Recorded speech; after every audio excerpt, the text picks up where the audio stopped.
বিস্ফোরক মামলা প্রত্যাহার করতে হবে, অনতিবিলম্বে এই প্রহসনমূলক বিস্ফোরক মামলা প্রত্যাহার করতে হবে এবং যেসব বিভিন্ন ফাঁসি যাবজ্জীবন সহ বিভিন্ন যে মেয়াদে সাজা হয়েছে সব রায় স্থগিত করে অনতিবিলম্বে আগামীকালকের মধ্যে প্রত্যেক বিডিও সদস্যের মুক্তি দিতে হবে। অন্যথায় আমরা কঠোর প্রতিরোধ করে তুলবো। আমরা ছাত্র সমন্বয়কদের ডাকে ছাত্র সমন্বয়কদের সাথে নিয়ে আমরা প্রতিরোধ করে তুলবো। আমি শুধুমাত্র 3টা দাবি আজকে জানাতে চাই। দাবি 3টা হচ্ছে, আগামীকাল জানুয়ারি 9 তারিখ নিরপরাধ সকল বিডিও সদস্যদের মুক্তি দিতে হবে।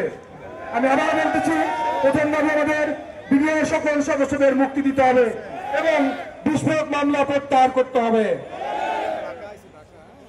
বিশেষ আদালতের মাধ্যমে যে বেআইনিভাবে চাকরিচ্যুত করা হয়েছে বিডিও সদস্যদের, সেই বিশেষ আইন বাতিল করে প্রত্যেকটি বিডিও সদস্যদের, নির্দোষ বিডিও সদস্যদের চাকরিতে পুনর্বহাল করতে হবে।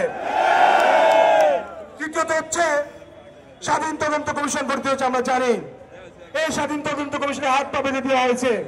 এই হাত পা বেঁধে দেওয়া স্বাধীন তদন্ত কমিশন আমরা চাই না।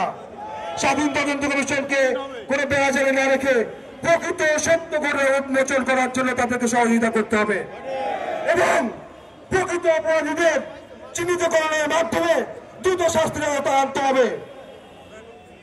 আমি আবার বলতে চাই, মুক্তি চাই, মুক্তি চাই, মুক্তি চাই, মুক্তি চাই। নিরপরাধ বিডিও সদস্যদের প্রত্যেকের চাকরিতে পুনর্বহাল করতে হবে। ধন্যবাদ। আসসালামু আলাইকুম।